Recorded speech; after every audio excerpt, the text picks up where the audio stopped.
cresciam os adeptos, de sorte que transportavam os enfermos para as ruas e os punham em leitos e camilhas, para que, ao menos, a sombra de Pedro, quando passasse, cobrisse alguns. Isso aqui é muito interessante, muito belo, para que a gente compreenda. Pedro foi se tomando de uma confiança. Pedro foi se colocando como aquele que iria abalizar, porque quando o Cristo diz a ele, se ele o amava verdadeiramente por 3 vezes, então vá e apacenta as minhas ovelhas, vá e oriente a elas.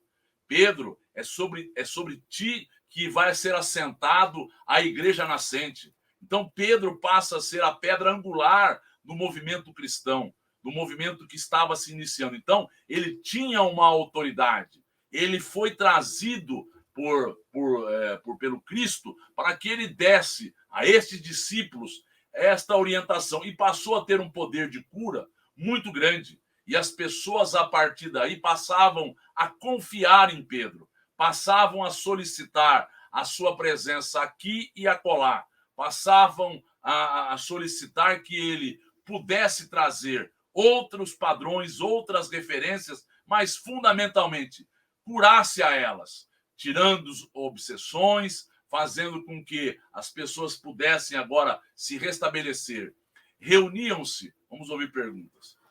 Quando fala da sombra, é uma figura de linguagem ou a sombra em si pode realmente curar? Ou tem que ser algo gigantesco para fazer isso? O que acontece é assim: a pessoa vai tendo uma confiança tão grande na outra, e o outro vai agora se envolvendo com padrões elevados, que as pessoas querem qualquer coisa. Quando Paulo de Tarso passa a fazer agora pregações, ele vai andar pelo mundo pregando, as pessoas queriam partes da roupa de Paulo, queriam que ele tocasse a parte do corpo deles, queria que uma parte dos utensílios delas fossem tocados por Paulo. Tal o poder magnético que ele apresentava e possibilitava as pessoas acreditarem. Então, o que acontece aqui é um processo de eles confiarem. A partir daí, a pessoa se coloca num estado de recepção. Porque esse é o grande X da questão. Num processo terapêutico, se nós estamos diante de um terapeuta e nós não confiamos nesse terapeuta, nós não nos abrimos para a cura. A cura é nossa. O outro vai só nos induzir. Se nós passamos a acreditar na medicação, se nós passamos a acreditar na terapia que foi agora acertada, se nós passamos a acreditar no prognóstico que foi estabelecido, o que vai ser feito? O que acontece é que esta pessoa, ela agora se induz a fazer com que as células do corpo dela reajam de uma forma positiva, reajam de uma forma a possibilitarem a cura. A cura depende de cada um de nós, não depende de terceiros. E é isso que nos vai ser colocado no livro Mecanismos da Mediunidade por André Luiz. Ele nos traz estas referências que a gente precisa entender. A cura é individual, a solução é nossa.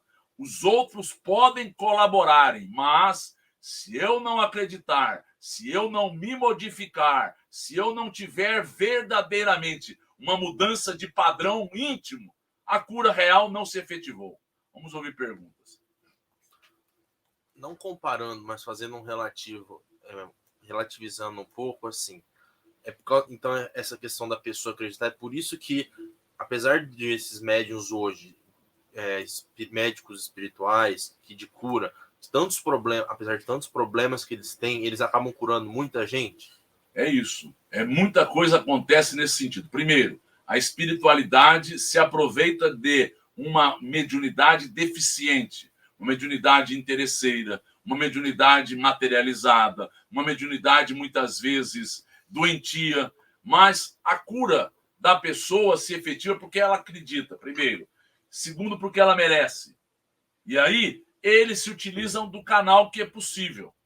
Mas, imaginemos que não houvesse o canal, não houvesse alguém doando ectoplasma, porque o processo todo aqui, além de um processo magnético, é a doação de ectoplasma. Como nós vimos, eles passaram a ter ectoplasma em abundância. Eles passaram a ser médiums de cura, doando, atenuando problemas, fazendo com que pessoas, a partir daí, voltassem da vida, tidas e havidas como pessoas mortas, que não eram mortas plenamente, mas é isto. Existia um magnetismo, existia um mérito, existia uma confiança e existia uma doação de ectoplasma. Então, nesse contexto, quando tudo é favorável, quando Pedro, no caso, é um médium bom, uma pessoa idônea, uma pessoa de boa vontade, uma pessoa que está querendo superar os seus senões, vencer as suas arestas, burilar o seu espírito, fazendo tudo de forma desinteressada. Eles não tinham benefício algum, não recebiam numerário algum, davam tudo gratuitamente. É isso que é importante. Eu não tenho ouro nem prata, mas o que eu tenho, te dou. Ou seja, o que ele tinha? Tinha amor, tinha vontade de ajudar as pessoas. Isto era o objetivo maior. Então, ele estava envolvido por um magnetismo, ele estava envolvido por uma equipe espiritual, tinha uma quantidade de ectoplasma abundante e podia, a partir daí, mesmo a sua sombra, quando passasse, cobrir e, a partir daí, curar as pessoas, porque elas acreditavam. Reuniam-se também multidões das cidades circunvizinhas de Jerusalém, trazendo enfermos e atormentados por espíritos impuros que eram curados. Isto vai sendo falado de boca em boca.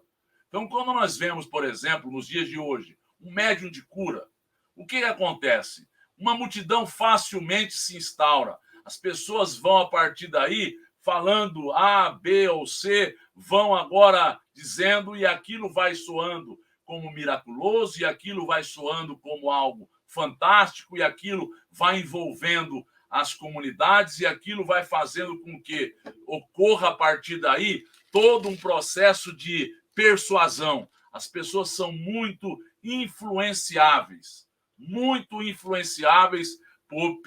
pelas circunstâncias. Então, isso é importante que fique claro. Pedro tinha um poder, mas agora a mensagem estava sendo espalhada, veiculada, propagandeada por esses que eram curados, por esses que eram beneficiados de alguma forma.